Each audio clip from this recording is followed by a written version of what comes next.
আবারও যে চাঞ্চল্যকর আপডেট, আবারও কিন্তু শিরোনামে সেই মালদা, আবারও গুলিবিদ্ধ, অর্থাৎ ফের গুলিবিদ্ধ মালদায় এক যুবক। আর মালদার সদরঘাট এলাকার ঘটনা জানাবো, যে খবরের দিকে নজর রাখছিলাম।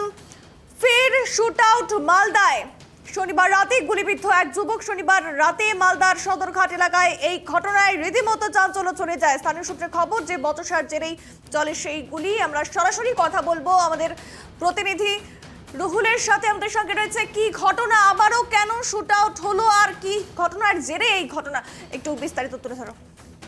এবারে অভিনন্দন, তোমাকে প্রথমে জানিয়ে রাখবো, মালদা জেলায় সামাজিক মাধ্যমে যে ভাষা প্রচলিত রয়েছে ট্রেন্ড, এবং সেখানেই কিন্তু মালদায় দেখা যাচ্ছে, মালদায় কিন্তু আগ্নেয়াস্ত্র ট্রেন্ডে, অর্থাৎ মালদায় বিগত দিনে একাধিক আগ্নেয়াস্ত্র বন্দুকের গুলিতে নিহত হয়েছেন একাধিক ব্যক্তিত্ব। তাদের মধ্যে রয়েছেন মালদা জেলা দাপুটে নেতা বাবলা সরকার থেকে শুরু করে তৃণমূল কর্মী।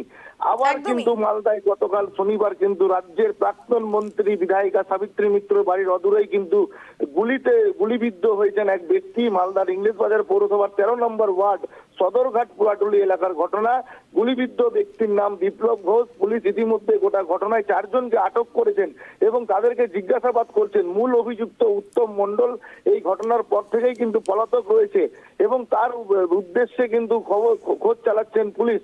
গতকাল হোলির রাতে বিপ্লব ঘোষের বাড়ি থেকে বেরিয়ে বাজার করতে যাচ্ছিলেন বিপ্লব ঘোষ বলে দাবি তার, এবং ঠিক সেই সময় এই 3 যুবকরা কিন্তু গন্ডগোল করছিল, ঝামেলা করছিল। সেই সময় সে কিন্তু বাধা দেন এবং তিনি কিন্তু বলেন যে এই গন্ডগোল থামাতে যান, এবং তারপরেই অভিযুক্তরা কোমর থেকে কিন্তু বন্দুক বেরিয়ে কিন্তু উত্তম মণ্ডল তারপর তাকে গুলি করে বলে অভিযোগ, এবং সেখান থেকেই বিপ্লব ঘোষ লুটিয়ে পড়েন এবং তাকে সেখানে উদ্ধার করা হয়। উদ্ধার করে মালদা মেডিকেল কলেজ হাসপাতালে চিকিৎসা করানো হয় এবং এই ঘটনাকে কেন্দ্র করে রীতিমতো আতঙ্কিত রয়েছে এলাকাবাসী, এবং গোটা ঘটনাকে কেন্দ্র করে চাঞ্চল্য ছড়িয়েছে নতুন করে আবার মালদা জেলা জুড়ে। মানুষ অভিযোগ করছেন যে বহিরাগতদের আনাগোনা বাড়ছে। মালদার ওই এলাকা মহানন্দা নদীর তীরবর্তী এলাকা, এবং সেখানে বাইরে থেকে মানুষ আসছেন এবং নেশাগ্রস্ত অবস্থায় কিন্তু তারা এইসব কর্মকাণ্ড ঘটাচ্ছে। অর্থাৎ পুলিশ প্রশাসনকে একযোগ নিচ্ছেন স্থানীয় বাসিন্দারা, কারণ পুলিশ সক্রিয় থাকলে এলাকায় কিন্তু দুষ্কৃতি দমন করা সম্ভব। আর সেই অভিযুক্তকে কি ধরা গিয়েছে এখনো পর্যন্ত, কি খবর?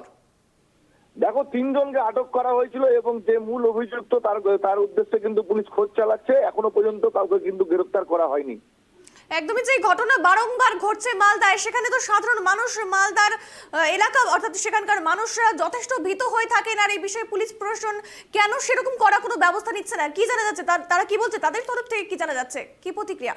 দেখো, স্থানীয় বাসিন্দারা কিন্তু জানাচ্ছেন যে বহিরাগতদের আনাগোনা বাড়ছে, রাতহলায় নেশার আখড়া বসছে ওই এলাকায়, এবং আতঙ্কে কিন্তু গ্রাস করছে ওই এলাকায়, এবং মানুষ কিন্তু রাতে কিন্তু বেরোতে ভয় পাচ্ছেন, যেমনটা কিন্তু স্থানীয় বাসিন্দাদের বক্তব্য। স্বাভাবিক একেবারেই, কারণ এরকম ঘটনা বারংবার ঘটছে, সেখানে তারা ভীত হবেই।